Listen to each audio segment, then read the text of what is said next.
Hey guys, tonight we begin with something that might lull you into the deepest sleep of your life, the utterly exhausting reality of Victorian survival. We're diving into what life was really like for the 99% of people who weren't invited to fancy tea parties or photographed in those stiff formal portraits. Forget the elegant ballrooms and romantic courtships Hollywood sold you. Those were for the wealthy elite. The Victorian equivalent of people who could afford to worry about which fork to use while everyone else worried about finding actual food to eat with any utensil they could get their hands on. The truth is, if you were dropped into Victorian England as an ordinary person, you probably wouldn't survive your first day.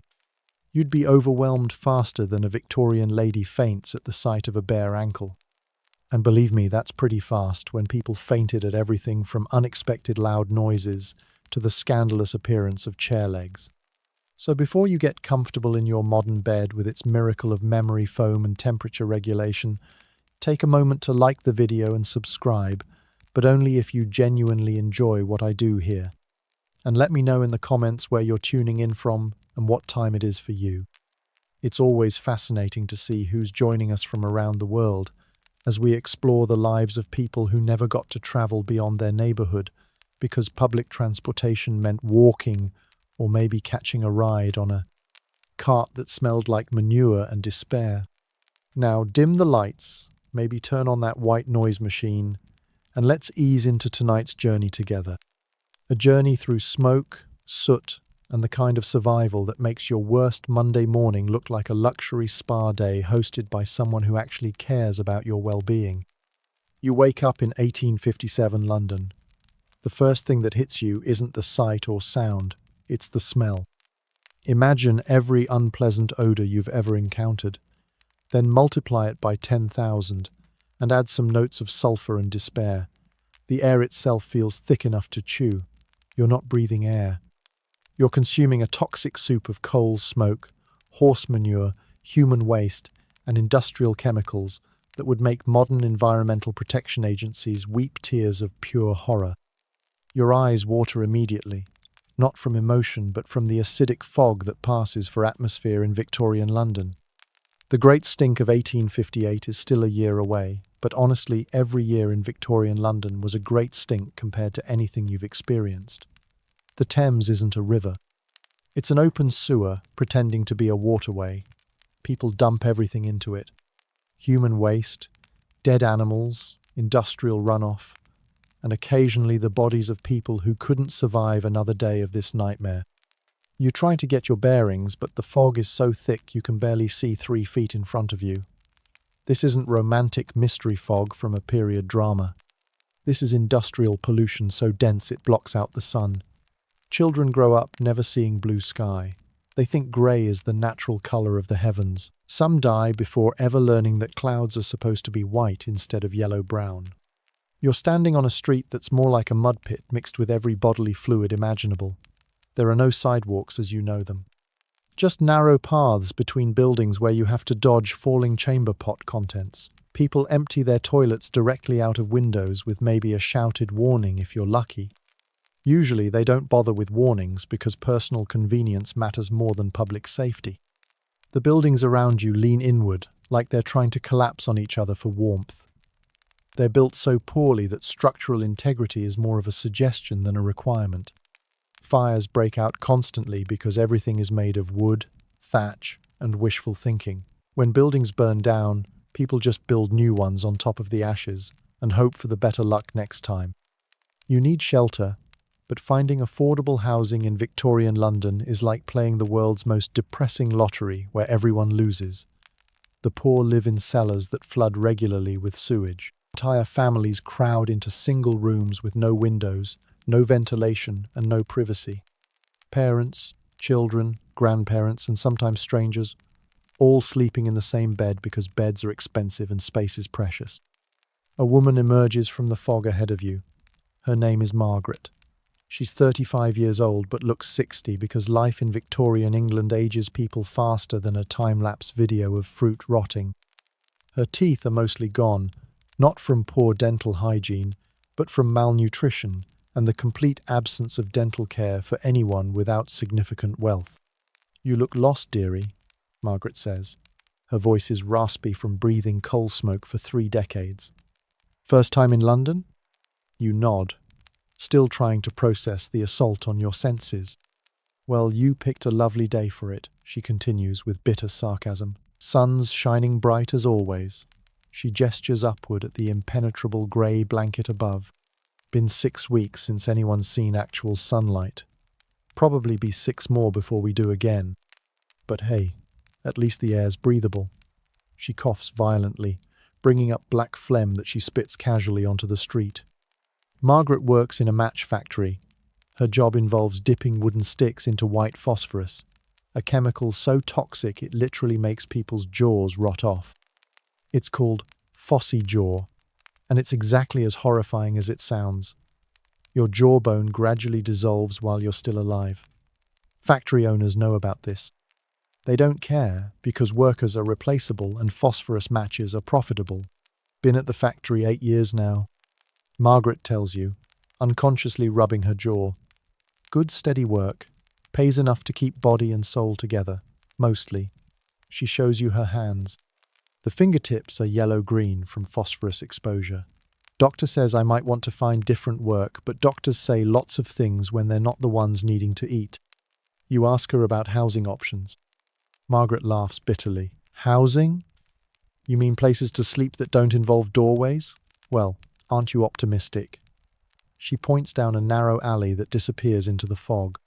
Mrs. Pemberton runs a boarding house down that way. Clean as any place around here, which isn't saying much. 2 shillings a week gets you a bed shared with only one other person, assuming they don't die of cholera in the night. The boarding house is exactly what you'd expect if you lowered your expectations dramatically and then lowered them again for good measure. Mrs. Pemberton is a sharp-faced woman who views cleanliness as an expensive luxury for people with too much time and money. The common room smells like unwashed bodies, stale food, and something that might be death but could just be very old cheese. Single room or shared? Mrs. Pemberton asks without looking up from her ledger. You inquire about single rooms. Single rooms are for gentlemen with steady employment and references. You look like neither. Shared room, 3rd floor, 2 shillings weekly in advance. No credit, no exceptions, no sob stories. Die quietly if you're going to die. I don't have time to deal with bodies during busy season. The shared room contains 4 beds for 8 people. You'll be sharing your bed with Thomas, a 40-year-old dock worker who explains the local survival rules while scratching at what appear to be flea bites covering his arms. First rule, Thomas says, never drink the water straight from any source. Always boil it first, and even then you're taking chances. Water here carries more diseases than a medical textbook. Cholera, typhoid, dysentery. Pick your favorite way to die violently from both ends. He points to a bucket in the corner. That's for nighttime necessities. Gets emptied once a week whether it needs it or not. Usually it needs it by day 2, but Mrs. Pemberton believes in efficiency over comfort. Thomas works 16-hour days loading and unloading ships at the docks. His hands are permanently stained black from coal dust, and his back is curved from years of lifting weights that would challenge modern machines. He makes enough money to afford food about 5 days out of 7. The other 2 days, he goes hungry and pretends it's because he's not feeling well rather than because he's too poor to eat. Dock work pays better than most jobs, Thomas explains, but it's irregular. Some days there's work, some days there isn't. Some days you work yourself nearly to death. Other days you sit around hoping someone needs something heavy moved. Either way, you go home exhausted. You ask about food options. Thomas laughs grimly. Food? You mean like actual food that hasn't been mixed with sawdust and chalk? That's for people with money. Rest of us eat whatever we can afford that probably won't kill us immediately. He takes you to a street vendor selling what she claims is meat pie. The meat is suspicious. It might be beef, it might be horse, it might be rat. Nobody asks too many questions because protein is protein when you're hungry enough. The pie costs 6pence, which represents about half a day's wages for most people. Mrs. Jenkins makes the best mystery meat pies in the neighborhood. Thomas tells you. Been eating them for 2 years and only gotten seriously ill 3 times. That's practically a safety record around here. Mrs. Jenkins is a cheerful woman despite circumstances that would break most people's spirits. She's been widowed twice, both husbands dying of occupational hazards. The first was crushed by machinery in a textile mill. The second died of lung disease from working in a coal mine. She supports herself and 4 children by selling food of questionable origin to people too hungry to be picky. Fresh pies today, loves, Mrs. Jenkins announces. Made with genuine meat-like substances and vegetables that were probably vegetables when I bought them yesterday. You bite into the pie. It tastes exactly like you'd expect food to taste when proper refrigeration doesn't exist and food safety regulations haven't been invented yet. The meat is gristly and has an aftertaste that suggests it might have been something other than cow when it was alive. The vegetables are mushy and have that particular flavor that comes from being on the edge of spoilage when they were cooked. But it's hot, it's filling, and it probably won't kill you today. In Victorian England, those are the only food quality standards that matter. After your meal, Thomas suggests you look for work. Can't survive here without regular income, and can't get regular income without being willing to do jobs that will probably kill you eventually. Circle of life, Victorian style. The employment options available to you are uniformly horrible. Factory work means 14-hour days in buildings with no safety regulations, poor ventilation, and machinery designed by people who viewed worker safety as an optional luxury. Mining means going underground into tunnels that collapse regularly, breathing coal dust that destroys your lungs, and dealing with explosions that happen often enough that mine owners budget for them. Domestic service means working 18-hour days for wealthy families who treat you like living furniture. Chimney sweeping means sending children up narrow flues because adults don't fit. And if you're an adult, it means being responsible for those children when they get stuck or suffocate. Street sweeping means cleaning horse manure and human waste from roads with primitive tools while breathing toxic air all day. You decide to try factory work because it seems like the least immediately dangerous option. This turns out to be optimistic thinking of the highest order. The textile factory where you apply for work is a monument to human indifference. The building is 7 stories of pure industrial nightmare. Windows are kept closed to maintain humidity levels that prevent cotton threads from breaking. This means no fresh air circulation. Everyone inside is breathing the same recycled air mixed with cotton dust, machine oil, and despair. The factory supervisor, Mr. Harrison, looks you over like he's evaluating livestock. He's a thin man with sharp features, and the kind of mustache that suggests he takes himself very seriously despite working in a building that violates every conceivable safety standard. Experience with machinery? He asks.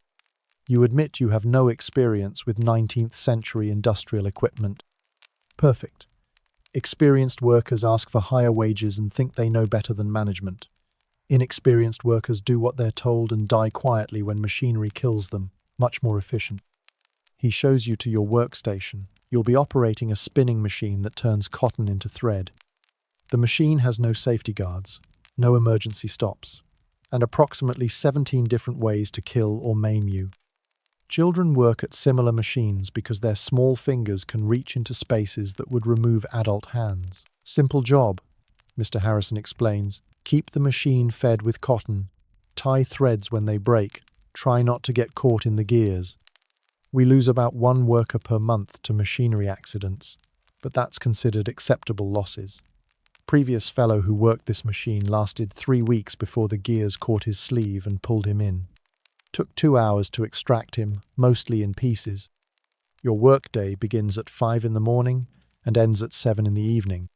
14 hours of standing in the same spot, breathing cotton dust, and trying not to be killed by Victorian-era machinery that views human safety as a design flaw to be ignored.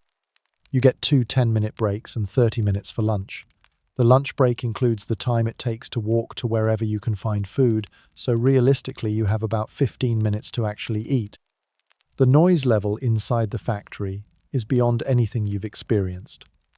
Hundreds of machines operating simultaneously create a sound that penetrates your bones. Workers communicate through hand signals because shouting can't overcome the mechanical din. After your first day, your ears ring for hours. After a week, you realize the ringing might be permanent. Mary Sullivan works at the machine next to yours. She's 19 years old and has been working in textile factories since she was 7. Her fingers are permanently stained from dyes, and she has a persistent cough from breathing cotton dust for 12 years.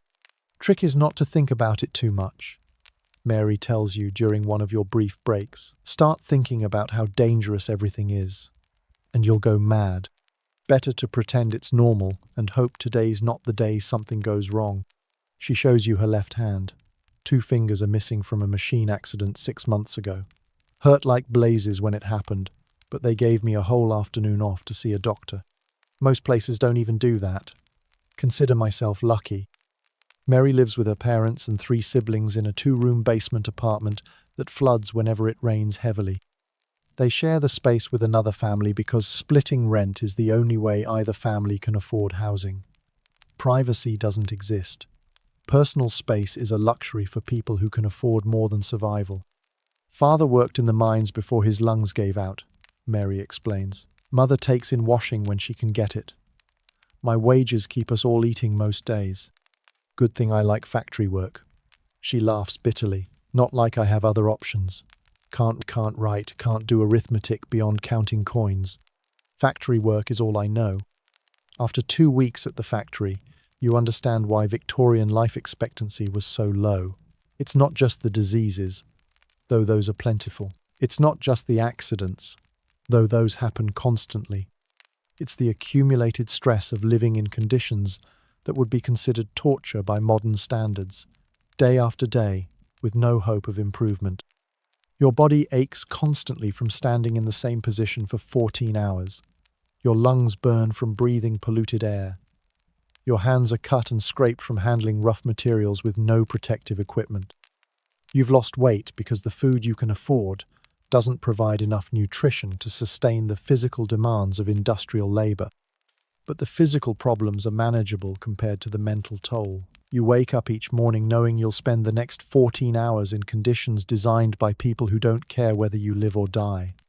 You'll breathe toxic air, operate dangerous machinery, and earn barely enough money to afford food and shelter of questionable quality. Worse, you know this is your life now. There's no career advancement for factory workers, no retirement planning, no safety net if you become injured or ill. You work until you die, and you die younger than you should because everything in your environment is slowly killing you. Thomas introduces you to his friend Robert, who works as a chimney sweep. Robert is 28 years old but looks 50. His skin is permanently stained black from soot, and he has the kind of cough that suggests his lungs are giving up the fight against constant coal dust exposure. Chimney work pays decent, Robert tells you, but it's seasonal. Winter's busy because everyone's burning coal. Summer's slow because people don't heat their homes as much. Have to find other work during slow periods, which usually means jobs that pay even worse. Robert employs children as young as 5 years old to climb up narrow chimney flues because adults don't fit. The children often get stuck, sometimes suffocate, and frequently develop lung diseases that kill them before they reach adulthood. Robert feels terrible about this, but can't afford to feel terrible enough to change careers.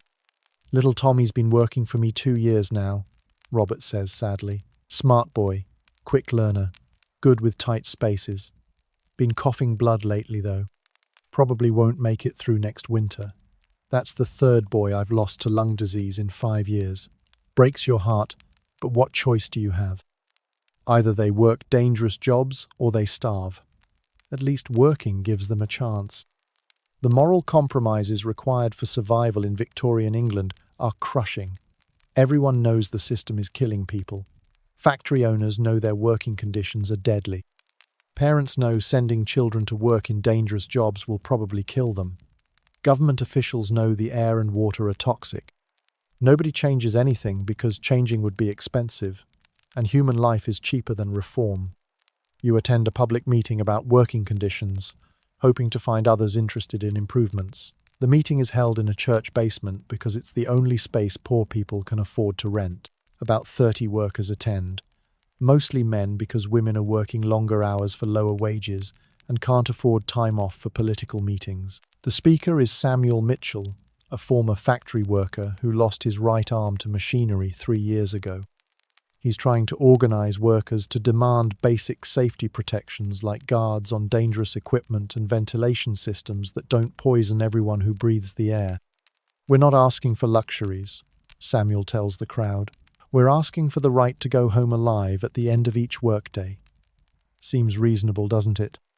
A man in the back stands up. His name is George Hartley, and he works at the same textile factory where you're employed. Reasonable, yes. Practical, no.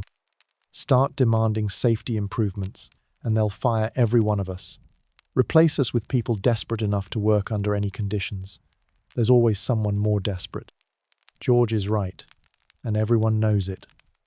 Victorian industrial capitalism operates on the principle that workers are interchangeable parts in a machine designed to generate profit for owners. If current workers become inconvenient by demanding things like safety or living wages, they can be easily replaced with more desperate workers who will accept even worse conditions. "So we do nothing?" Samuel asks. "Except that our children will die in factories because changing things might cost us our jobs." "We accept that dead workers can't feed their families," George replies. "Revolution's a luxury for people who can afford to be unemployed. Rest of us just try to survive one more day." The meeting ends without resolution because there is no resolution under the current system. Workers need jobs to survive, but the jobs available are slowly killing them. Organizing for better conditions risks unemployment, which means starvation. Not organizing ensures continued exposure to deadly working conditions. Either choice leads to suffering and early death. You walk home through streets lit by gas lamps that provide just enough light to see the rats scurrying between piles of garbage. The fog has lifted slightly, revealing buildings that look like they're held together by habit and prayer. Entire families live in cellars that flood regularly with sewage from overflowing drains that were never designed to handle the waste from so many people living in such close quarters. Children play in the streets because there's nowhere else for them to go. Their games involve dodging horse-drawn carts, avoiding chamber pot contents thrown from windows, and pretending that dead animals in the road are sleeping rather than diseased. They grow up assuming that constant illness, hunger, and danger are normal parts of childhood because they've never experienced anything else. You meet a woman named Elizabeth who works as a seamstress in her tiny apartment. She's 32 years old and has been supporting herself with needlework since her husband died of cholera 5 years ago. She works by candlelight because gas lighting is too expensive, straining her eyes for 16 hours a day to earn enough money for food and rent. "Eyesight's going," Elizabeth admits, squinting at the shirt she's mending. "Can barely see the stitches anymore, but can't afford to see a doctor about it. Doctor would probably tell me to stop straining my eyes, which is helpful advice for someone who needs to strain her eyes to afford food." Elizabeth's apartment is one room with a bed, a chair, a small table, and a window that doesn't close properly. Rain comes in during storms. Snow comes in during winter. The landlord promises to fix the window but never does, because Elizabeth can't afford to move and has no legal recourse to force repairs. "Had mice when I first moved in," Elizabeth tells you. "Thought that was terrible until the mice left and rats moved in. Thought rats were terrible until I realized rats keep the cockroach population under control. Now I'm grateful for the rats. Strange how your standards change when you're just trying not to die." She shows you her hands. The fingers are bent and painful from years of repetitive needlework. Arthritis sets in early when your job requires the same small motions thousands of times per day, every day, for years. There are no ergonomic considerations in Victorian working conditions. You do whatever jobs are available using whatever tools you can afford until your body breaks down from the accumulated damage. "Mother always said I was lucky to have a trade," Elizabeth continues. "Seamstresses can work from home, set their own hours, be their own bosses. Turns out being your own boss means working longer hours for less money while being responsible for finding your own customers. but at least I'm not breathing factory air or operating dangerous machinery. Small mercies, I suppose. You ask Elizabeth about medical care when workers become injured or ill. She laughs sadly. Medical care?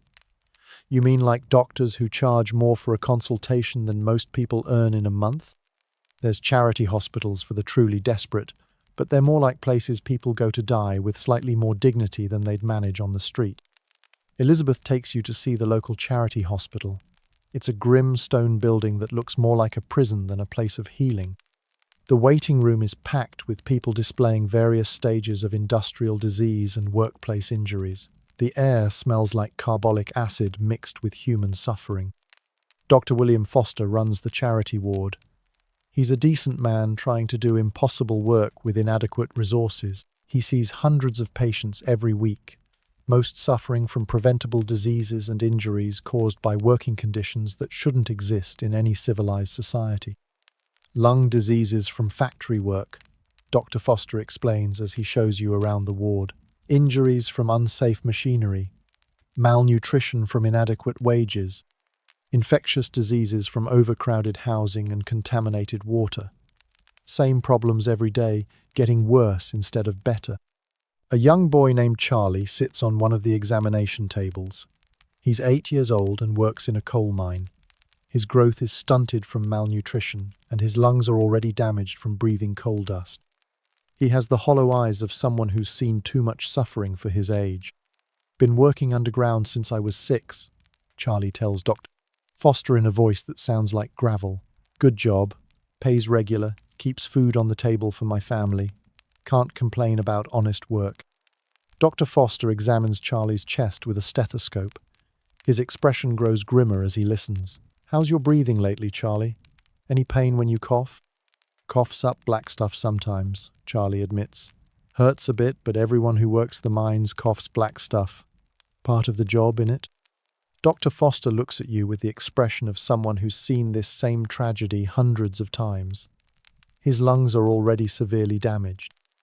At his age, he might live another 10 years if he stops working in the mines immediately, but his family needs the income he provides, so he'll keep working until the coal dust kills his lungs completely. Charlie hops down from the examination table. Got to get back to work, doctor. Shift starts in an hour, and being late means getting fired. Can't afford to lose this job. He walks away with the careful gait of someone whose body is much older than his years. Dr.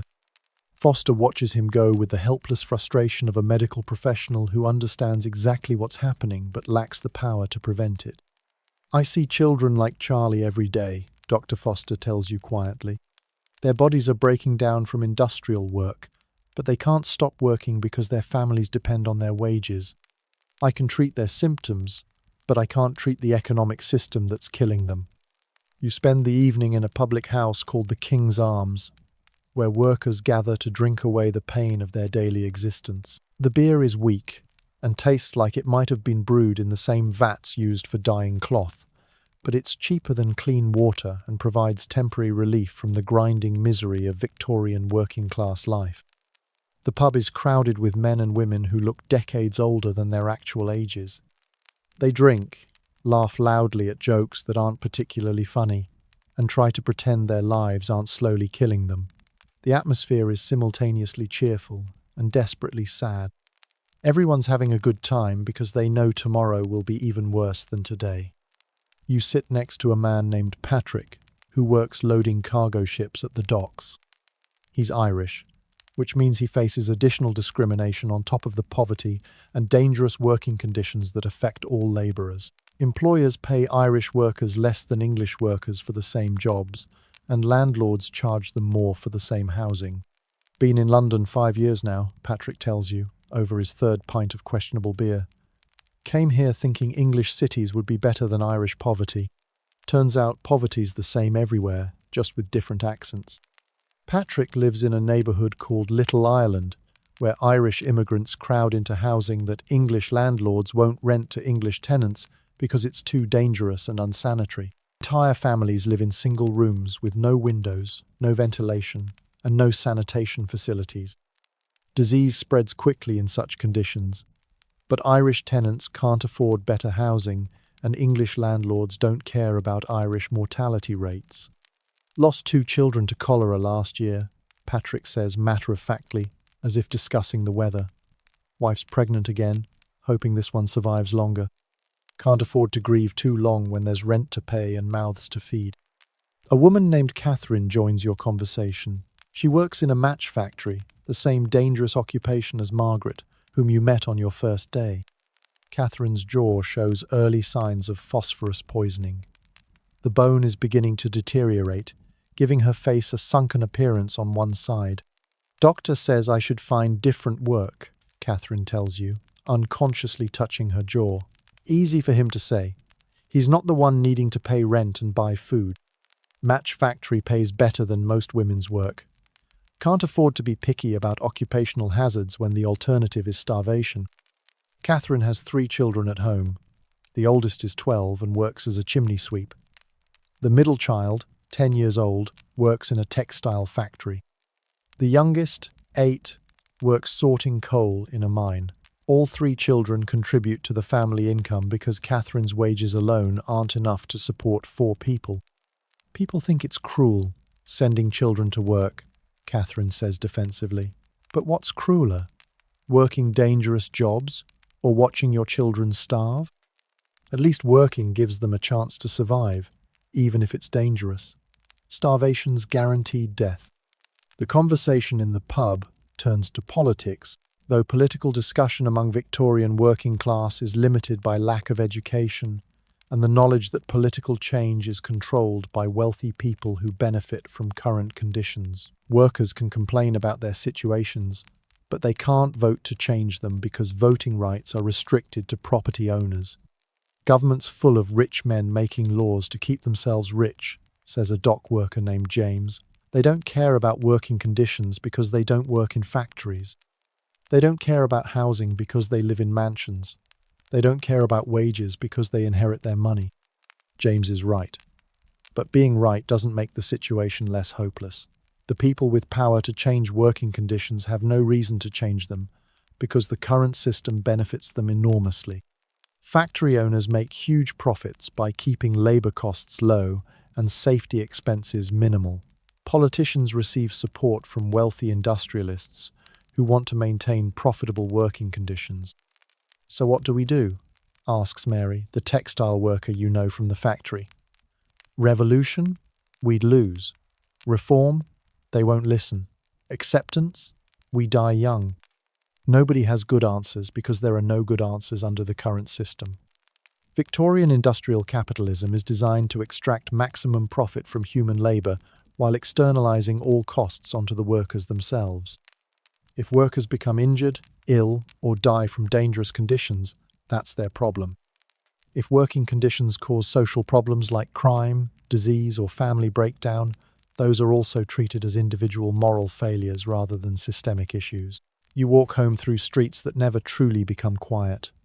London operates around the clock, with different shifts of workers travelling to and from various industrial jobs. Night shift workers head to factories while day shift workers stumble home exhausted. The city is a machine that consumes human beings as fuel and produces wealth for people who never see the conditions where that wealth is generated. Back at the boarding house, you find Thomas sitting on his bed, counting the coins he earned during his shift at the docks. He looks worried, which is concerning because Thomas usually maintains optimistic facade despite terrible circumstances. Short day today, Thomas explains. Only 10 hours of work instead of the usual 16. Means short pay this week. Probably won't have enough for full rent and food both. You ask what happens when workers can't afford rent. Eviction, Thomas says simply. Mrs. Pemberton doesn't extend credit or make payment arrangements. Can't pay, can't stay. End up sleeping in doorways or under bridges until you find work that pays enough for housing again. Assuming you don't freeze to death or get killed by criminals who prey on homeless people. Thomas shows you his hands. They're covered in cuts and calluses from handling rough cargo all day with minimal protective equipment. Several fingers show signs of old injuries that healed poorly because he couldn't afford proper medical care when they occurred. Hands are my tools, Thomas explains. Can't work if my hands don't work. But dock work destroys your hands gradually. Catch 22 situation. Need healthy hands to do the work, but doing the work makes your hands less healthy. Eventually, everyone who does physical labor becomes unable to continue doing physical labor. You ask what happens to workers when they become too injured or old to continue working. Thomas's expression darkens. Workhouse, if you're lucky. Street, if you're not. No pensions for dock workers. No retirement savings on wages that barely cover survival. Work until you can't work anymore, then become a burden on family members who are already struggling, or become a public charity case, or die quietly where nobody has to deal with your body. The workhouse system is Victorian England's solution to poverty and disability. Poor people who can't support themselves are housed in institutions designed to be so unpleasant that only the truly desperate will accept them. Families are separated, conditions are deliberately harsh, and inmates are required to perform difficult labor in exchange for minimal food and shelter. Been inside the workhouse once, Thomas tells you quietly. After I broke my leg in a dock accident and couldn't work for 3 months. Worst place I've ever experienced, and I've lived in some terrible places. They separate husbands from wives, parents from children, feed you just enough to keep you alive, but not enough to maintain your strength. Make you work longer hours than paying jobs, but for no wages. The workhouse system is specifically designed to be worse than any available employment, no matter how dangerous or poorly paid that employment might be. The goal is to make poverty so unpleasant that people will accept any working conditions rather than risk becoming dependent on public charity.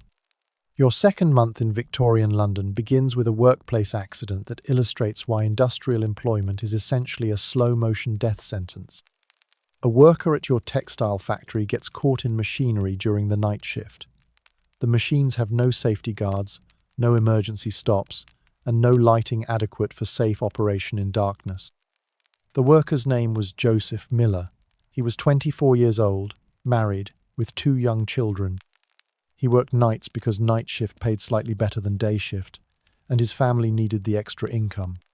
The accident occurred when he tried to clear a jam in the spinning machinery while it was still operating, which was standard procedure because shutting down machines cost production time that supervisors wouldn't tolerate. Mr. Harrison, the factory supervisor, gathers the workers to discuss the accident. His primary concern isn't worker safety or Joseph's family. His primary concern is maintaining production schedules and avoiding any responsibility for the death. Unfortunate accident, Mr. Harrison announces. Joseph should have been more careful around the machinery. Company policy clearly states that workers are responsible for their own safety. We can't be expected to babysit grown men who should know better than to take unnecessary risks. The machinery that killed Joseph had no safety features because safety features cost money and reduce production efficiency. Workers were expected to operate dangerous equipment with no training, no protective gear, and no safety protocols beyond try not to get killed. When accidents happened, they were always attributed to worker carelessness rather than unsafe working conditions. Joseph's replacement starts tomorrow, Mr. Harrison continues. Production must continue. We have orders to fill and deadlines to meet. Personal tragedies can't be allowed to interfere with business operations. Joseph's widow, Sarah, arrives at the factory hoping to collect any wages owed to her husband. She's 22 years old with 2 children under 5 years old. Without Joseph's income, she has no way to pay rent or buy food. Victorian social welfare consists mainly of private charity and workhouse admission for the truly desperate. Sorry for your loss, Mr. Harrison tells Sarah without any genuine sympathy. But company policy prohibits paying wages to anyone except the actual worker. Joseph worked 3 days this week before his accident. Those wages died with him. Sarah begins crying, not from grief but from panic about how she'll survive without any income. Her husband's death means immediate poverty for her and her children. There's no life insurance, no survivor benefits, no government assistance for families of workers killed in industrial accidents. Please, Sarah begs. I have 2 little ones at home, no family, no other income. Just need enough to pay this week's rent while I look for work. Mr. Harrison remains unmoved. Not company problem. Your husband chose to work here knowing the risks. Company owes nothing to widows who can't manage their financial affairs properly. Sarah leaves empty-handed. She'll probably end up in the workhouse with her children, where they'll be separated and forced into harsh labor that will likely kill them before they reach adulthood. This is considered a normal outcome in Victorian industrial society. You attend Joseph's funeral, which consists of a brief service and burial in a pauper's cemetery where graves are unmarked and bodies are buried in mass plots to save space. The cemetery is overcrowded because industrial working conditions kill people faster than individual graves can be dug. Joseph's body goes into a trench with 15 other recent casualties of Victorian employment. The minister conducting the service is Reverend Williams, a well-meaning man who struggles to find comforting words for deaths that could have been easily prevented with basic safety measures. He's performed hundreds of similar funerals for workers killed by preventable industrial accidents. Joseph Miller was a good man who worked hard to provide for his family, Reverend Williams says to the small crowd of mourners. His death reminds us that life is precious and uncertain. We must trust in God's plan, even when that plan seems harsh to our limited understanding. The religious explanation for industrial deaths serves an important social function in Victorian England. It allows people to accept horrifying working conditions as part of divine will rather than as consequences of human choices about profit margins and worker safety. If Joseph's death was God's plan, then factory owners bear no responsibility for creating conditions that killed him. After the funeral, you talk with other factory workers about the accident. Everyone knows similar accidents happen regularly, and everyone knows they're preventable, but nobody knows how to change the system that causes them. Joseph was careful, says William, another textile worker, more careful than most. But careful doesn't matter when the machinery's designed to kill people eventually. We're all just waiting for our turn. Mary, the young woman who works next to you, agrees. Seen 5 people killed in 3 years working here. Management always says it's worker carelessness, but the machines are death traps. Only question is when, not if. The psychological toll of working in conditions where death is random and frequent affects everyone differently. Some workers become fatalistic, accepting that they'll probably die young and trying not to think about it. Others become hypervigilant, constantly worried about every potential danger, which makes them nervous and more likely to make mistakes. A few become reckless, figuring that if death is inevitable, they might as well not waste energy trying to prevent it. You develop your own coping mechanism. You focus on one day at a time, 1 hour at a time, one machine operation at a time. Thinking about long-term survival in Victorian working conditions leads to despair, so you train yourself not to think long-term. Today you're alive. Today you have work. Today you can afford food and shelter. Tomorrow is someone else's problem. This psychological approach helps you survive psychologically, but it also prevents you from planning for any kind of future improvement. When survival requires total focus on immediate necessities, there's no mental energy left for considering how conditions might be changed or improved. This is exactly what the system requires to maintain itself. Workers too exhausted and stressed to organize for change. Your 3rd month in Victorian London coincides with a cholera outbreak that demonstrates how quickly disease spreads in overcrowded, unsanitary conditions. Cholera is a waterborne disease that spreads through contaminated drinking water and poor sanitation. Victorian cities provide ideal conditions for cholera epidemics because human waste regularly contaminates water supplies. The first case in your neighbourhood appears in the building next to Mrs. Pemberton's boarding house. An entire family dies within 3 days. The father, mother, and 3 children all succumb to violent diarrhea and dehydration. Their bodies are removed quickly to prevent panic, but rumours spread faster than official information. Dr. Foster, the charity hospital physician, explains the disease to anyone willing to listen. Cholera spreads through contaminated water and poor sanitation. Best prevention is clean water, proper sewage disposal, and good hygiene. Unfortunately, those are luxuries most people here can't afford. The wealthy neighbourhoods of London have better sanitation systems and cleaner water sources, so cholera affects them less severely. The poor neighbourhoods, where people live in overcrowded conditions with inadequate sanitation, suffer much higher mortality rates. This isn't accidental. Victorian city planning prioritises the health and comfort of wealthy residents, while treating poor neighbourhoods as disposal areas for industrial waste and human sewage. Within 2 weeks, the cholera outbreak kills 37 people in your immediate neighbourhood. Mrs. Pemberton loses half her tenants, either to death or to panicked flight to other areas of the city. She responds by lowering rent prices to attract new tenants. But she doesn't improve sanitation facilities because that would cost money. Cholera's just bad luck, Mrs. Murr, Pemberton tells her remaining tenants. Nothing anyone can do about it except pray and hope for the best. No point spending money on fancy improvements when disease strikes rich and poor alike. This is factually incorrect. Disease doesn't strike rich and poor alike. Wealthy people have access to clean water, better sanitation, adequate nutrition, and medical care that helps them survive diseases that kill poor people regularly. But acknowledging this would require admitting that poverty kills people, which would raise uncomfortable questions about economic systems that create and maintain poverty.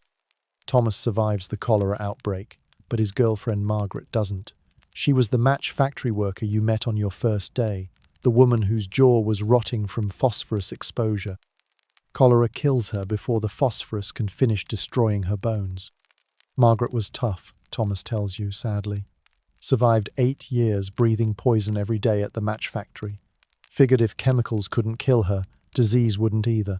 Shows how much we know about anything. Margaret's death affects Thomas more than he expected. They weren't married because neither could afford a wedding or the increased rent that married couples pay for housing. They planned to marry eventually, when their financial situation improved enough to support a family. The cholera outbreak reminded them that, eventually, might never come for people living in Victorian working conditions. Keep thinking I should feel worse about Margaret dying, Thomas admits. But honestly, I'm mostly relieved it wasn't me. That probably makes me a terrible person, but terrible people live longer than good people in places like this. The cholera outbreak ends as suddenly as it began, not because of any public health intervention, but because the disease burns through the susceptible population and moves on to other neighbourhoods. No systematic changes are made to prevent future outbreaks. The same contaminated water sources, inadequate sanitation, and overcrowded housing conditions remain in place, waiting for the next epidemic. Your 4th month brings winter, which adds cold to the existing challenges of survival in Victorian London. The boarding house has no central heating. Each room contains a small fireplace, but coal is expensive, and tenants are responsible for buying their own fuel. Most people can't afford enough coal to heat their rooms adequately, so they wear all their clothes to bed and hope for mild weather. The factory where you work becomes even more unpleasant during winter. The building has no insulation and minimal heating. Windows are kept closed to maintain humidity for textile production, but this traps cold air inside. Workers' breath creates fog that mixes with cotton dust and machine oil to create a toxic atmosphere that's somehow worse than the summer heat. Frostbite becomes a common problem for people who can't afford adequate clothing or heating fuel. You see workers with blackened fingertips and toes, signs that tissue has frozen and died. Some lose fingers or toes entirely. Others develop infections that spread up their limbs. Dr. Foster treats dozens of frostbite cases every week, but his treatment options are limited.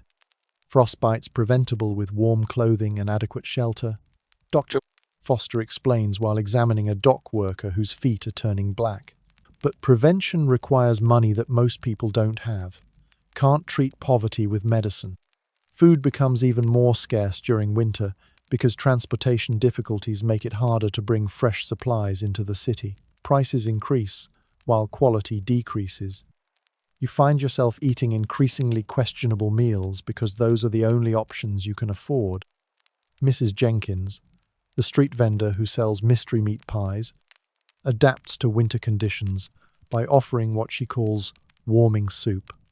The soup contains vegetables that are definitely past their prime and meat that might have been edible when she first acquired it several days ago. But it's hot, and hot food provides temporary relief from constant cold.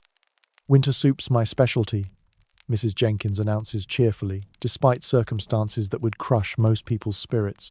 "Made with genuine potatoes that were only slightly green when I bought them, and meat that's probably still technically meat if you don't think about it too hard. The soup tastes exactly like you'd expect food to taste when it's made from ingredients that grocery stores in any other era would refuse to sell.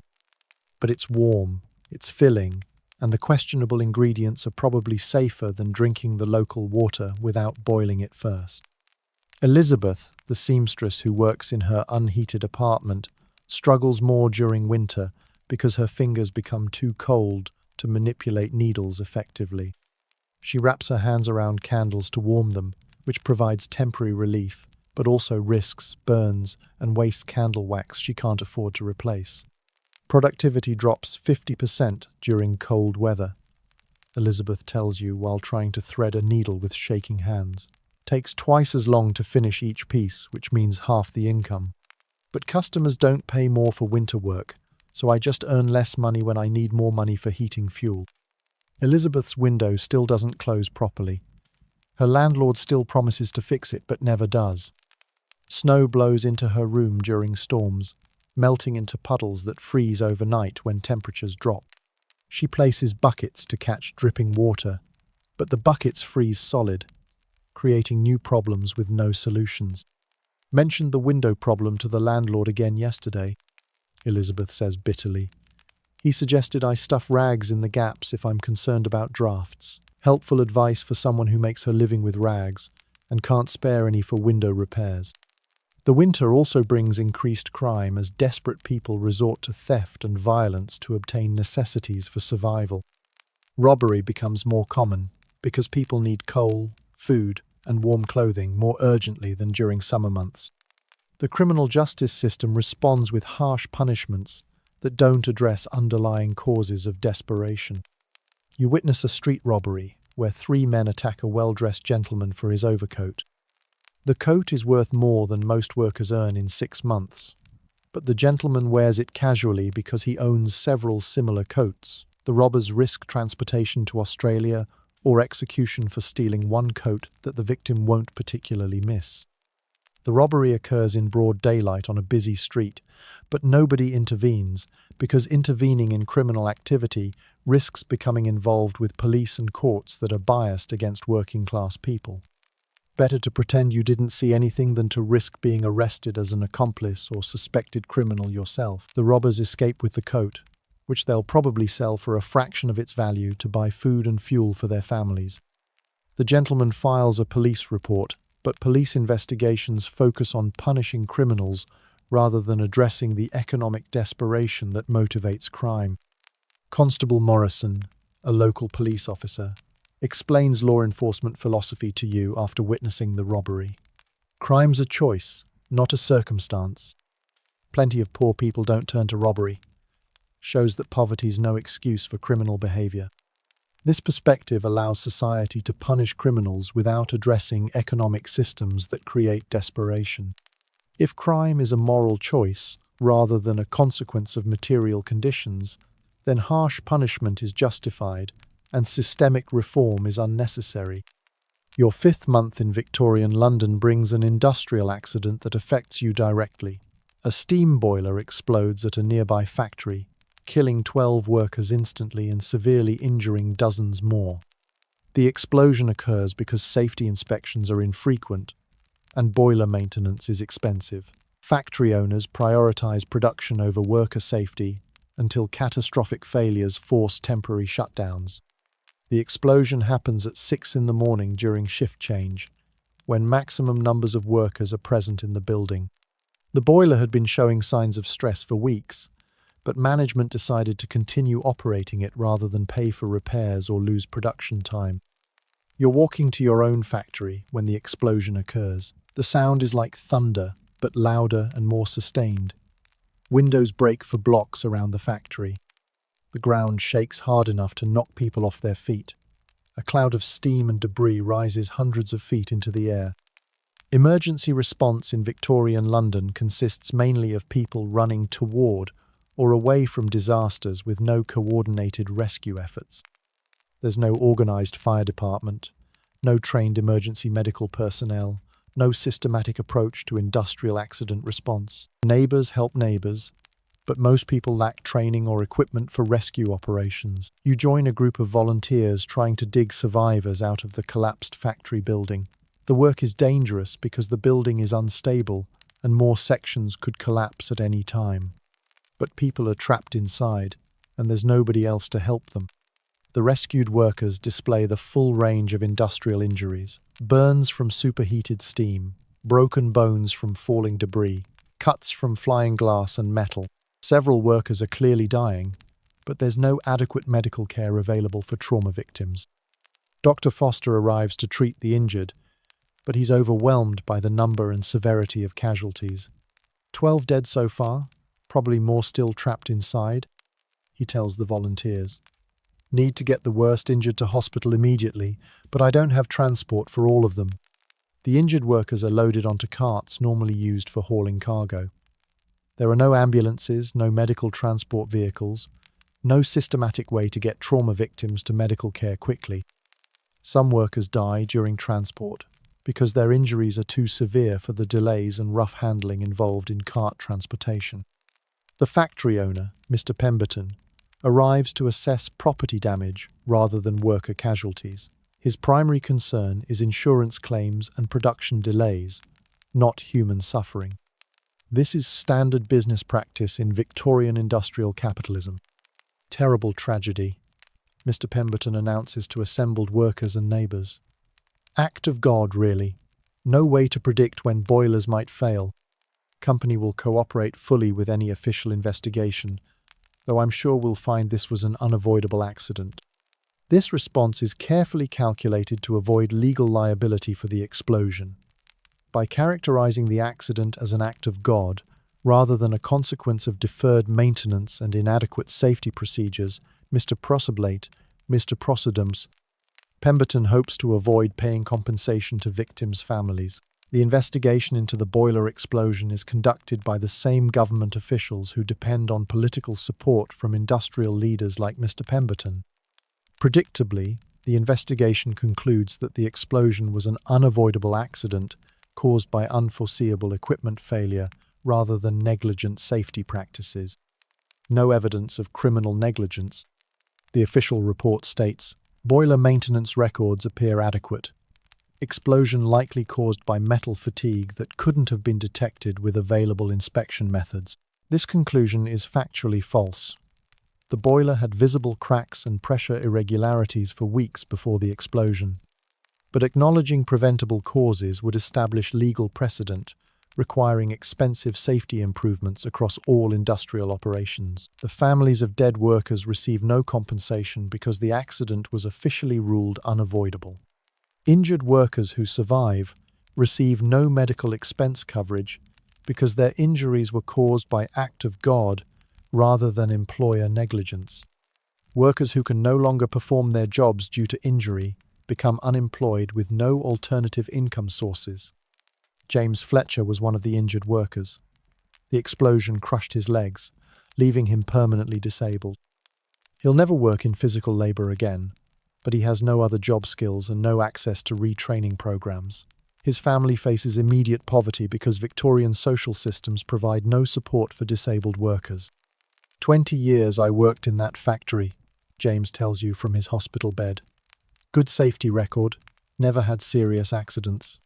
Management always said the equipment was well maintained and safe. Shows how much management promises are worth when something goes wrong. James's wife Maria now supports their 4 children by taking in laundry, which pays a fraction of what James earned in factory work. The family will probably lose their housing and end up in the workhouse because Maria's income isn't enough to pay rent and buy food. Don't blame the company for what happened, Maria says with bitter resignation. Blame doesn't pay rent or feed children. Just have to figure out how to survive without James's wages. Probably means workhouse for all of us. The workhouse will separate Maria from her children and James from his family. Children will be forced into industrial labor that's likely to kill or disable them before they reach adulthood. James will receive minimal medical care for his injuries because treating disabled paupers is considered an unnecessary expense. Your 6th month in Victorian London coincides with a typhoid epidemic that spreads through contaminated food and water supplies. Typhoid is another disease that affects poor people disproportionately because they can't afford clean food and water. The epidemic kills hundreds of people in working-class neighborhoods while barely affecting wealthy areas of the city. Typhoid symptoms include high fever, severe headache, stomach pain, and rose-colored spots on the chest. The disease progresses rapidly and kills about 20% of infected people. There's no effective treatment available, so medical care consists mainly of trying to keep patients comfortable while they either recover or die. Catherine, the match factory worker with early-stage jaw rot from phosphorus poisoning, contracts typhoid 3 weeks into the epidemic.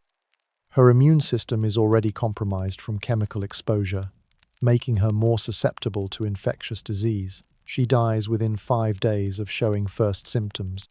Catherine knew the risks when she took the job.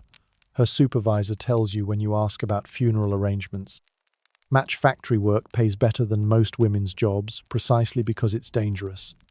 Fair trade. She got higher wages in exchange for accepting health risks. This economic logic treats human life as a commodity to be traded for wages. Workers accept dangerous conditions because they need income to survive. But accepting dangerous conditions means they probably won't survive long enough to benefit from the higher wages. The system is designed to extract maximum labor from workers, while minimizing long-term costs by ensuring that workers die before requiring expensive old-age support. Catherine's 3 children become orphans when she dies.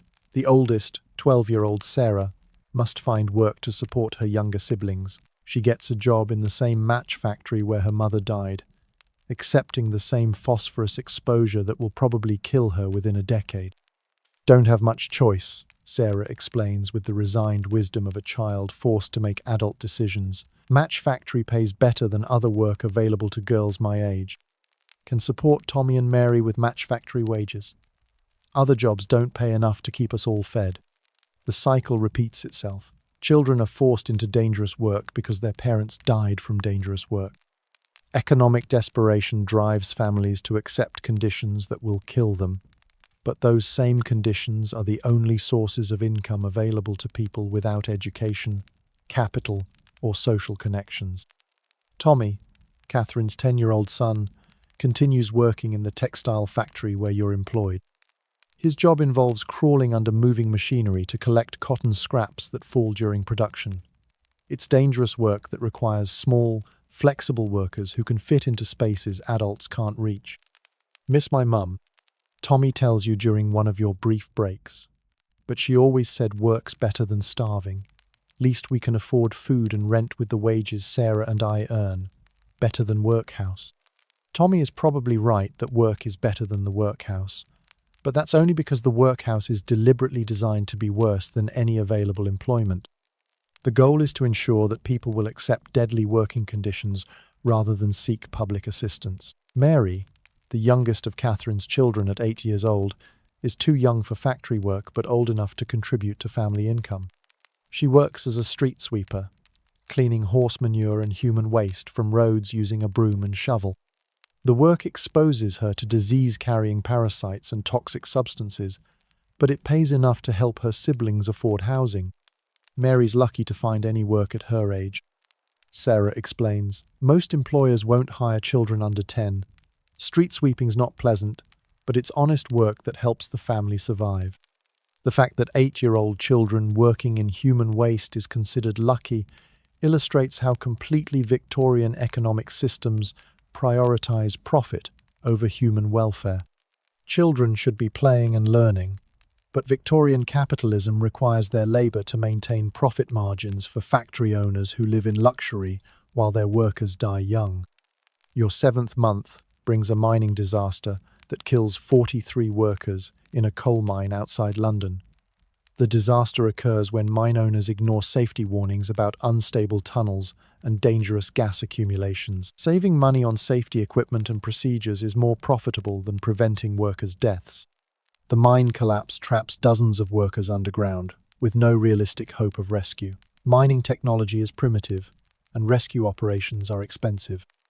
Mine owners typically write off trapped workers as acceptable losses rather than spend money on rescue attempts that might not succeed. You attend a meeting of miners' families who are demanding rescue efforts for trapped workers. The meeting is held in the same church basement where you previously heard discussions about factory safety. Many of the same people attend because industrial dangers affect entire working-class communities. Samuel Mitchell, the former factory worker who lost his arm to machinery, now advocates for mining safety as well. 43 men trapped underground, and the mine company says rescue would be too expensive and too dangerous. Too dangerous for who? The men are already underground facing the danger. Question is whether we value their lives enough to try saving them. The mine company's position is that rescue operations would risk additional lives without reasonable chance of success. This calculation treats worker lives as expendable resources that shouldn't be protected with expensive safety measures or rescue attempts. Companies spent more money on the owner's new carriage than they would spend on rescue equipment. Samuel continues, shows where their priorities lie. Fancy transportation for owners is more important than life, saving equipment for workers. The trapped miners include Robert Henderson, a 34-year-old father of 5 children. His wife Anne attends the meeting, hoping to organize community pressure for rescue attempts. She's desperate but trying to maintain hope that her husband might survive underground. Robert's been mining since he was 12. Anne tells the group, knows underground conditions better than most. If anyone can survive being trapped, it's him. But he can't dig himself out alone, needs help from above ground. The mining company refuses to authorize rescue attempts because they would be expensive and might not succeed. Failed rescue attempts would cost money without producing any financial benefit for company owners. Successful rescue attempts would set precedent, requiring expensive safety equipment and rescue capabilities at all mine operations. After 3 days, the company announces that rescue attempts are no longer feasible because trapped workers have probably died from lack of air or water. This announcement allows them to avoid further rescue costs while appearing to make reasonable decisions based on practical limitations. Anne receives no compensation for her husband's death because it was officially caused by unforeseeable geological conditions rather than company negligence. She must support 5 children on whatever income she can generate through domestic work that pays a fraction of mining wages. Robert died doing honest work to support his family, Anne says at his memorial service. Wasn't his fault the mine was unsafe, wasn't his choice to work in dangerous conditions. But someone has to do the work that keeps society running. Someone has to pay the price for other people's comfort. Robert's oldest son, 14-year-old Michael, will probably become a miner himself because mining pays better than other work available to boys without education or family connections. The cycle continues. Sons follow fathers into dangerous occupations because economic necessity leaves no other options. Your 8th month in Victorian London brings recognition that you've survived longer than expected in conditions designed to kill workers quickly. This isn't cause for celebration, but it does provide perspective on how survival strategies develop in impossible circumstances. You've learned to sleep despite constant noise from factory operations, street traffic, and overcrowded housing. Your body has adapted to poor nutrition, toxic air, and inadequate shelter. Your mind has developed defense mechanisms against depression and despair that would otherwise make daily survival impossible. But adaptation comes with costs. Your health has deteriorated noticeably. You've lost weight because available food doesn't provide adequate nutrition for industrial labor. Your lungs are damaged from breathing polluted air and cotton dust. Your hands and back ache constantly from repetitive factory work. More concerning, you've become psychologically adapted to conditions that should be unacceptable. Watching people die from preventable accidents no longer shocks you. Seeing children forced into dangerous work no longer seems unusual. Living in poverty while surrounded by wealth no longer generates outrage. This psychological adaptation is exactly what Victorian economic systems require to maintain themselves. Workers must accept terrible conditions as normal, or they'll become too depressed and angry to continue working. The system depends on people believing that current conditions are inevitable rather than chosen. Dr. Foster notices your psychological changes during a routine visit to the charity hospital. You're developing what I call industrial resignation, he explains. Natural response to conditions that can't be changed. Mind protects itself by accepting what body can't escape. Industrial resignation serves important functions for both workers and employers. Workers avoid psychological breakdown by accepting their situations as normal. Employers benefit because resigned workers don't organize for change or demand better conditions. Problem with resignation, Dr. Foster continues, is that it prevents people from recognizing when conditions could be improved. Start accepting everything as inevitable, and you stop fighting for anything better. This creates a paradox. Psychological survival in Victorian working conditions requires accepting those conditions as normal. But accepting terrible conditions as normal prevents people from working to change them. The system is designed to make its own continuation psychologically necessary for the people it exploits. You attend another political meeting, this one focused on working hours rather than safety conditions. The speaker is Eleanor Hartwell, a factory worker who's trying to organize support for limiting working days to 12 hours instead of the current 14 to 16 hours. Shorter working days would improve productivity, Eleanor argues. Exhausted workers make more mistakes, have more accidents, produce lower quality goods. Everyone benefits when workers have time to rest. This argument frames worker welfare in terms of business benefits because direct appeals for human dignity are less effective in Victorian political discussions. Successful reform movements must prove that treating workers better will also benefit employers financially. The audience responds with skepticism born from experience with previous reform efforts. Sounds reasonable, says a textile worker named Henry, but management will just hire more workers to maintain same production levels. Shorter hours for individual workers, but no reduction in total exploitation. Henry is probably correct. Victorian industrialists are skilled at adapting reform efforts to maintain their own advantages. Limiting working hours per individual worker can be compensated by hiring more workers, including children who can be paid less than adults for the same work. Even if reform doesn't solve everything, Eleanor responds, it might solve something. 12-hour days are better than 16-hour days. Small improvements are still improvements. This moderate approach reflects the reality that revolutionary change is impossible when workers depend on existing employers for survival.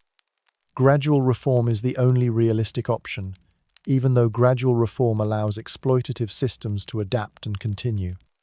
The meeting ends without concrete action because workers can't afford to risk their jobs by demanding changes that employers might refuse. Political organizing requires time and energy that workers need for survival. Revolutionary change requires sacrifices that people with families can't afford to make. Your 9th month coincides with an economic recession that makes survival even more difficult for working-class people. Factory orders decrease, leading to reduced working hours and lower wages. Unemployment increases as employers lay off workers rather than maintain payroll during slow business periods. The recession affects different social classes differently. Wealthy factory owners might see reduced profits, but they don't face starvation or homelessness. Working-class people face immediate threats to survival when their income decreases even slightly because they have no savings or alternative resources. You experience the recession directly when your factory reduces operations from 7 days per week to 4 days per week. Your income drops by nearly half, but your expenses for food and housing remain the same. The mathematical result is immediate poverty, even worse than your previous level of poverty. Thomas loses his dock job entirely because shipping traffic decreases during the recession. Without any income, he can't afford rent at Mrs. Pemberton's boarding house. He becomes homeless, sleeping in doorways and under bridges while looking for any available work. Recession's hardest on people who were already struggling.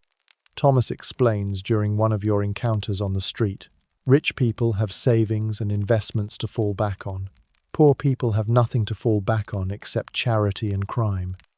Thomas is considering emigration to Australia or America, where economic conditions might be better for people willing to do manual labour. Emigration is expensive and dangerous, but it offers hope for escape from Victorian England's economic trap.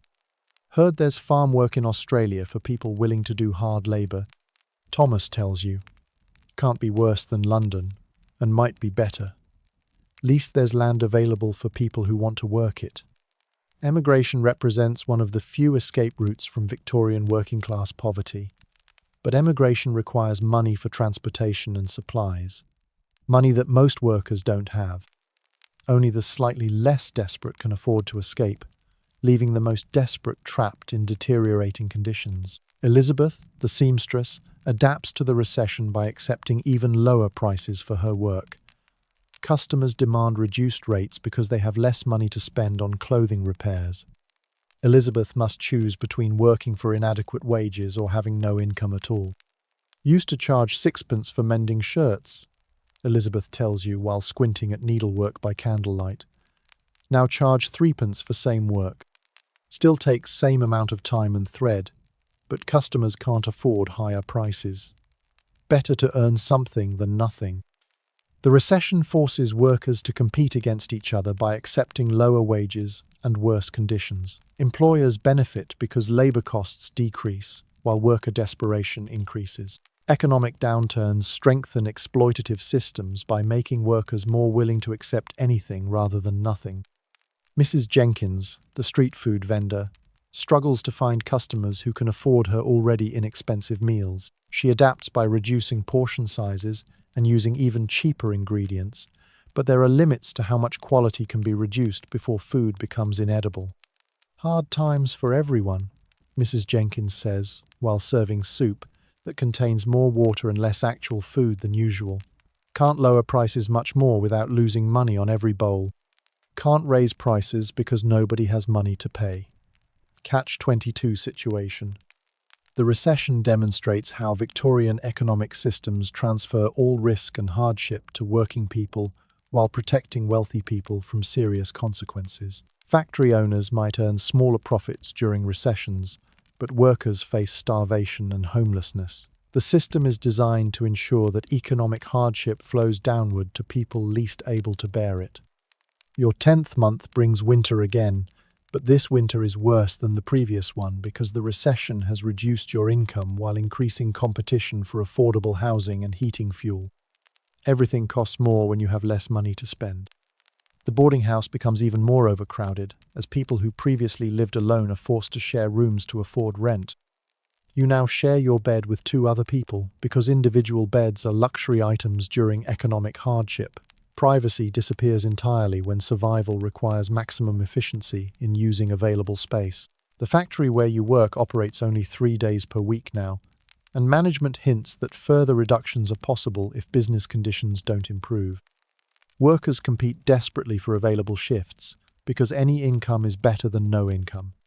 Coal becomes prohibitively expensive for most residents of your neighborhood. People burn whatever combustible materials they can find for heat. Furniture, books, clothing, and occasionally pieces of the buildings themselves become fuel for survival. The smell of burning leather and wool adds new notes to the already toxic air. Dr. Foster sees increased numbers of patients suffering from cold-related illnesses and malnutrition. The charity hospital becomes overwhelmed with people who can't afford private medical care during the recession. Waiting times increase, while available treatments decrease. Recessions killing people as effectively as industrial accidents, Dr. Foster tells you during a chance encounter on the street. Malnutrition, exposure, diseases that people could survive if they had adequate food and shelter. Economic policy becomes medical emergency for people living on the margins. The government's response to recession is to reduce spending on public services, while providing assistance to business owners facing reduced profits. This approach prioritizes economic recovery for wealthy people, while ignoring survival needs of poor people. Parliament's debating tax relief for factory owners. Dr. Foster continues bitterly. Same parliament that refuses to fund adequate hospital care for workers injured in those factories. Shows where priorities lie when resources become scarce. Political discussions about recession focus on maintaining business confidence and protecting industrial investments. Worker welfare is mentioned only as secondary consideration that might become relevant after business interests are secured. Your 11th month brings news that technological improvements will soon eliminate many factory jobs, including yours.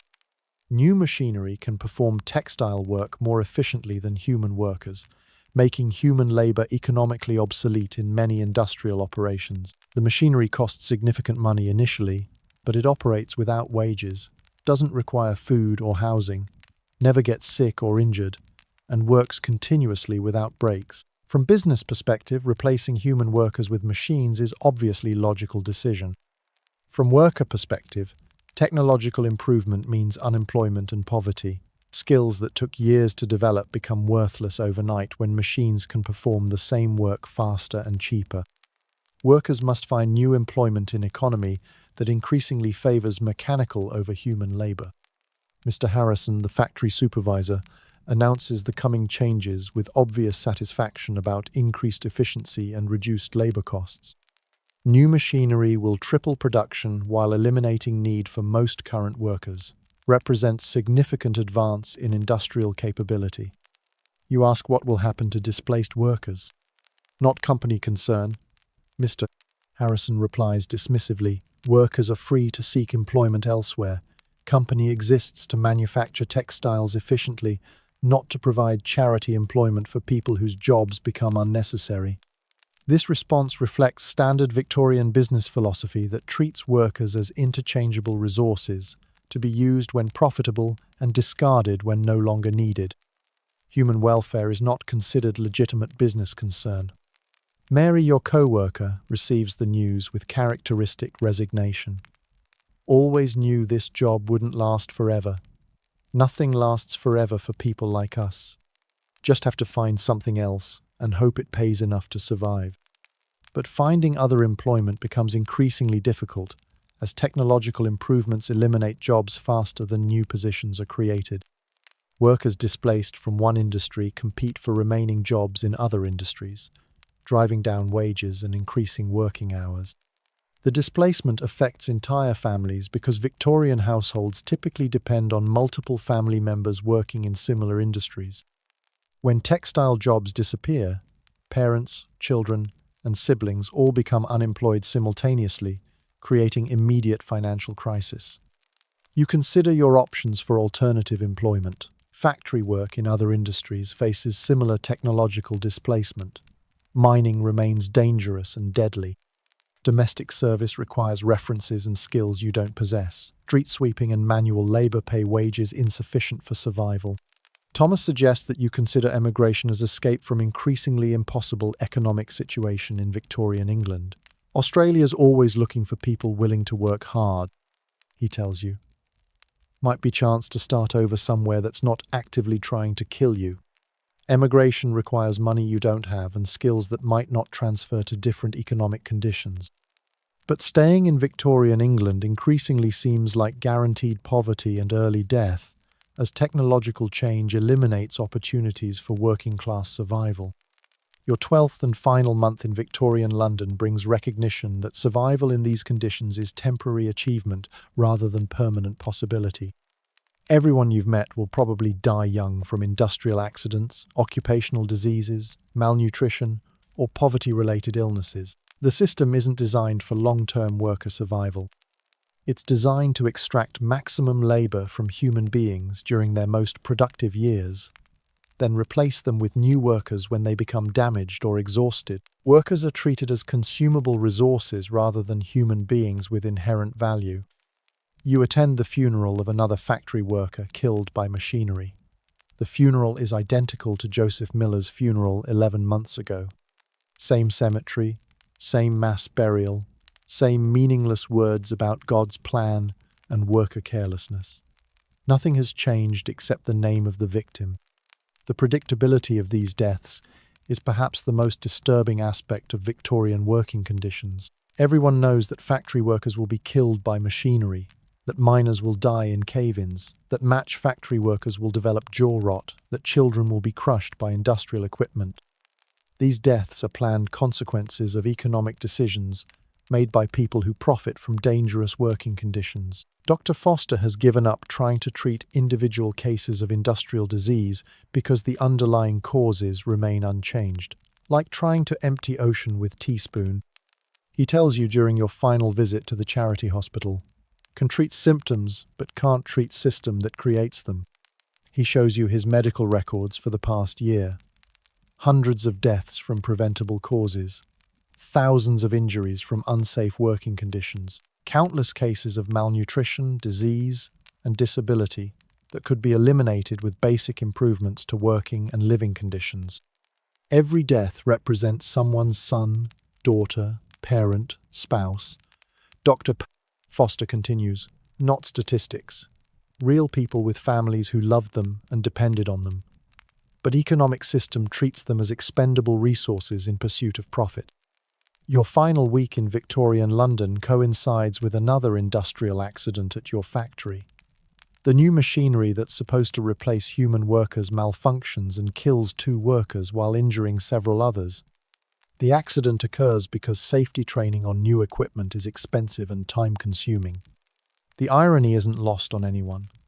Workers are being replaced by machines for efficiency reasons, but those same machines kill workers because proper safety protocols reduce efficiency. Either way, workers die to maintain profit margins for factory owners. James Watson and Peter Collins are the workers killed by the new machinery. James was 26 years old with a wife and infant daughter. Peter was 19 and unmarried, but supporting his widowed mother and 3 younger siblings. Both men died because machine operators received inadequate training on equipment designed without safety considerations. Mr. Harrison's response to this accident is identical to his response to all previous accidents. Operator error caused by failure to follow proper procedures. Company provided adequate training. Workers chose to ignore safety guidelines. Not company fault when workers make poor decisions. This explanation becomes less credible with each repetition, but it serves important legal and economic functions. By attributing all accidents to worker error, factory owners avoid liability for unsafe working conditions and expensive safety improvements.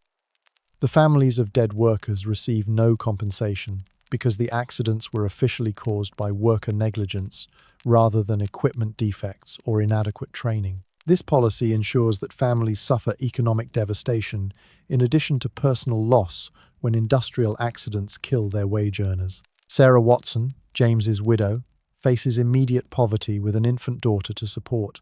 She has no job skills beyond basic domestic work, which pays wages insufficient for survival. She'll probably end up in the workhouse where she'll be separated from her daughter and forced into labor that will likely kill her within a few years. James was a careful worker, Sarah tells you, while holding her 3-month-old daughter. Never had accidents before the new machines arrived.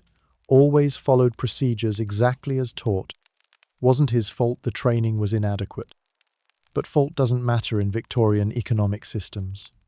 Workers bear all consequences of industrial accidents regardless of actual responsibility. Factory owners bear no consequences, regardless of their role in creating dangerous conditions. Peter Collins's mother, Agnes, loses the primary income source for her family when Peter dies. Her 3 younger children must find work immediately to replace Peter's wages. This means sending 8, 10, and 12-year-old children into the same industrial jobs that killed their older brother. Don't have choice, Agnes explains with the resigned desperation that characterizes Victorian working-class life. Need income to pay rent and buy food. Peter's wages kept us all alive. Without him, the little ones have to work or we all starve. The cycle continues perpetually. Children are forced into dangerous work because industrial accidents kill their parents. Those children will probably be killed by the same working conditions, forcing their children into the same dangerous jobs. Economic necessity creates self-perpetuating system of exploitation and early death. Your final day in Victorian London begins with news that the factory will close permanently. Competition from factories with newer machinery makes continued operation unprofitable. All remaining workers will be unemployed within the week, with no severance pay or assistance finding alternative employment. The factory closure affects not just workers, but entire neighborhood that depends on factory wages for economic survival. Local shops lose customers who can no longer afford purchases. Landlords lose tenants who can no longer afford rent. Service providers lose clients who can no longer afford services. Mrs. Pemberton announces that she'll convert the boarding house into apartments for wealthier tenants because working-class people can no longer afford even basic housing. Current residents must find alternative accommodation within 30 days or face eviction to the streets. Nothing personal, Mrs. Pemberton tells her tenants. Just business reality. Can't maintain property on income from people who can't pay rent. Have to find tenants with reliable income sources. Elizabeth, the seamstress, faces eviction from her apartment because she can no longer afford rent without steady income from factory workers who bought her services. Her landlord shows no sympathy for her situation because sentiment doesn't pay property taxes or maintenance costs. 20 years I've lived in this room. Elizabeth tells you while packing her few possessions, paid rent on time, caused no problems, improved property with my own labor. But none of that matters when I can't pay current rates. Thomas has given up looking for work in London and plans to walk to port cities hoping to find ship passage to Australia or America. Walking is his only transportation option because he has no money for coach fare and no possessions to sell for travel funds. Nothing left for me here, Thomas says simply. Factory jobs disappearing, dock work irregular, competition increasing for what little work remains. Better to try somewhere else than die slowly here.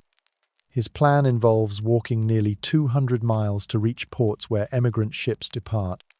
He'll sleep outdoors, eat whatever food he can find or afford, and hope to arrive in conditions suitable for manual labor. The journey itself might kill him, but staying in London seems like guaranteed slow death.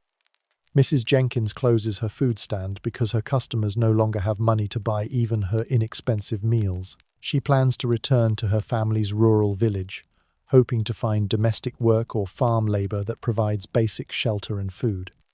City's dying for people like us, Mrs. Jenkins observes while dismantling her cart. Only people who'll survive are ones rich enough to benefit from all the changes. Rest of us just get pushed out or pushed under. The transformation of Victorian London from manufacturing centre to modern economic hub requires eliminating the working-class people who performed manual labour. Technological progress and economic development benefit wealthy investors while destroying survival opportunities for poor people. Dr. Foster continues operating the charity hospital as long as possible, but funding disappears when working-class donors lose their incomes. Wealthy people who could afford to support medical care for poor people choose to spend money on other priorities. Hospital will close next month, Dr. Foster tells you during your final visit. Can't operate without funding, and funding depends on economic conditions that no longer exist. Poor people will die from treatable conditions because treating them isn't profitable. This outcome illustrates fundamental problem with Victorian economic systems. Essential services like medical care, education, and housing are treated as market commodities rather than human necessities. When poor people can't afford market prices, they're denied access to services required for survival. Your final evening in Victorian London is spent walking through neighbourhoods where you've lived for 12 months. The streets look different now that you understand what happens to people who live and work here. Buildings that once seemed merely old and shabby now reveal themselves as death traps designed to extract maximum rent from desperate people. The fog that seemed mysterious on your first day now appears as visible manifestation of industrial processes that prioritize profit over human health. Every breath of air contains chemicals that will shorten your life expectancy. Every glass of water carries diseases that kill thousands of people annually. The people you pass on the street move with the exhausted resignation of individuals who know their labor is slowly killing them but have no alternatives. Children who should be playing games instead hurry to night shifts in factories. Adults who should be enjoying family time instead work multiple jobs to afford basic necessities. The wealth disparity becomes more obvious once you understand how the economic system operates. Elegant carriages carry wealthy people past homeless families sleeping in doorways. Well-dressed ladies wearing expensive jewelry walk past children begging for food. Luxury goods are displayed in shop windows while workers die from malnutrition and preventable diseases. This isn't accidental inequality. This is systematic wealth extraction designed to concentrate resources in hands of people who inherit property and capital while forcing everyone else to accept deadly working conditions in exchange for minimal survival wages. You realize that the romanticized version of Victorian England, promoted in popular culture, focuses exclusively on experiences of wealthy people while ignoring the 99% of population who lived in conditions that would be considered humanitarian crisis by modern standards. The elegant ballrooms, fancy tea parties, and refined social customs existed only for people whose wealth came from exploiting workers under conditions that killed most of them before age 40. The refined manners and cultural sophistication of Victorian upper classes were purchased with blood of working people who died to maintain profit margins for factory owners. Even the scientific and technological advances of Victorian era came at enormous human cost. Industrial innovations that improved quality of life for wealthy people were developed and manufactured by workers who died from exposure to toxic chemicals, dangerous machinery, and brutal working conditions. The moral complexity becomes overwhelming when you realize that modern comfort and prosperity are built on foundation of Victorian-era industrial development that killed millions of working people. Every convenience you enjoy in modern life exists because previous generations of workers accepted deadly conditions to develop technologies and infrastructure that benefit their descendants. As you prepare to leave Victorian London, you understand that your 12-month survival was exceptional rather than typical. Most people who lived under these conditions died young from causes that were entirely preventable with basic safety measures and fair economic policies. The system wasn't broken. It was working exactly as designed. Factory owners became wealthy by minimizing labor costs and safety expenses. Government officials maintained political power by serving wealthy constituents who funded their campaigns. Workers died young because keeping them alive longer would have been expensive and unprofitable. Your final morning brings recognition that escaping Victorian England doesn't solve the fundamental problem. Similar economic systems exist in other countries and other time periods. The specific details change, but the basic structure remains the same. People with capital exploit people without capital by offering them minimal wages for dangerous work. The lesson isn't that Victorian England was uniquely terrible.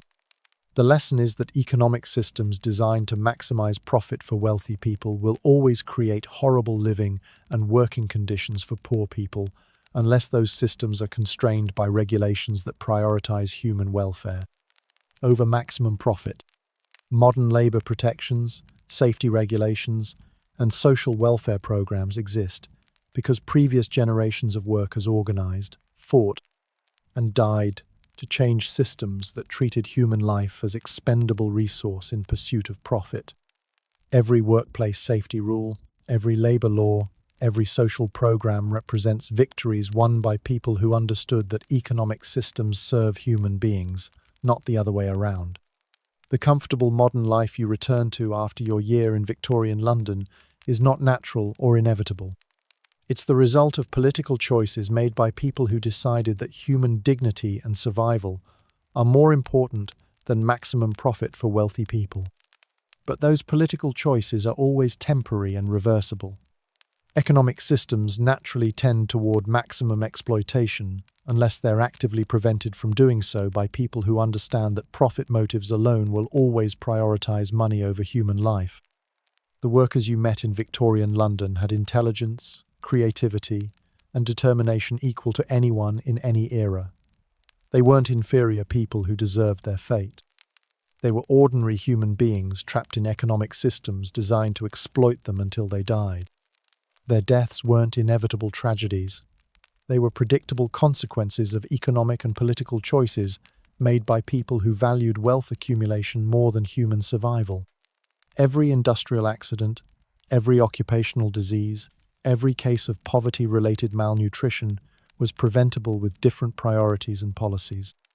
The children you saw working in factories and mines had potential equal to any children in any era. They could have become scientists, artists, teachers, or leaders if they'd had access to education and opportunities, instead of being forced into industrial labor that killed most of them before adulthood. The remarkable thing about Victorian working people wasn't their suffering, it was their resilience, humor, and humanity, despite conditions designed to break their spirits and kill their bodies. They maintained dignity and compassion while living through experiences that would destroy most people psychologically. Their stories matter not because their suffering was unique, but because their suffering was unnecessary. They died so that other people could become wealthy. They accepted dangerous conditions because the alternative was starvation.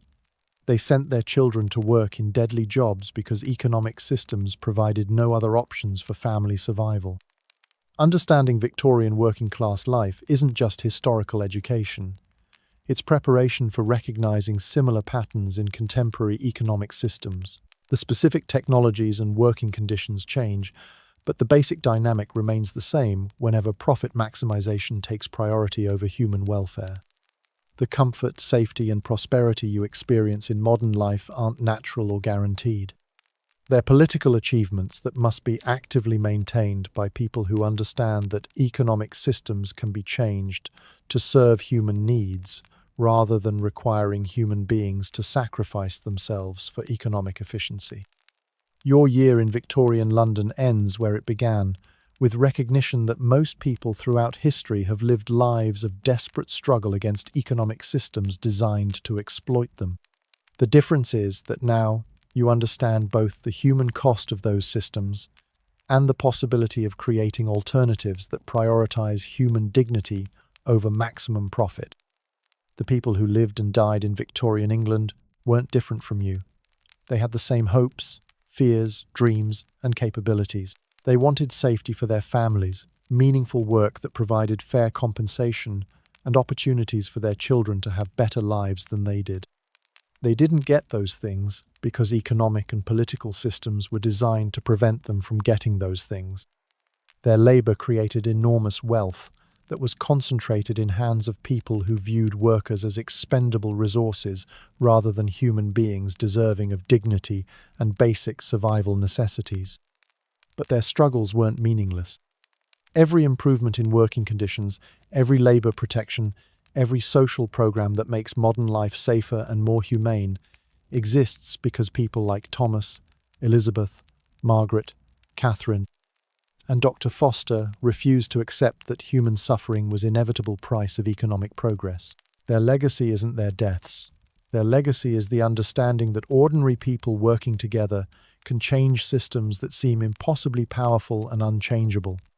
Economic systems are human creations that can be modified by human action when enough people decide that profit margins matter less than human life.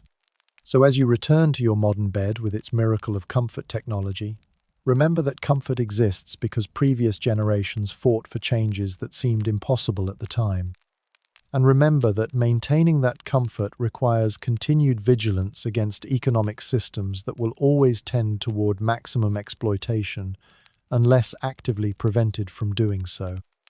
Sleep well, knowing that the struggles of Victorian working people weren't in vain if their descendants understand both the human cost of unregulated capitalism and the human possibility of creating economic systems that serve people rather than requiring people to sacrifice themselves for abstract economic efficiency. Their stories continue in every workplace safety regulation, every labor union, every social program that prioritizes human welfare over maximum profit. They continue in every political choice that values human dignity more than wealth accumulation. They continue in every decision to treat workers as human beings rather than expendable resources. And they continue in your understanding that comfortable modern life isn't natural or inevitable, but rather the temporary result of political choices that can be changed by people who decide that human survival and dignity matter more than profit margins for wealthy people. The Victorian workers you met didn't die for nothing if their descendants remember that economic systems exist to serve human needs, not the other way around. Their suffering becomes meaningful when it motivates people to create and maintain alternatives that prioritize human welfare over maximum exploitation. Sweet dreams.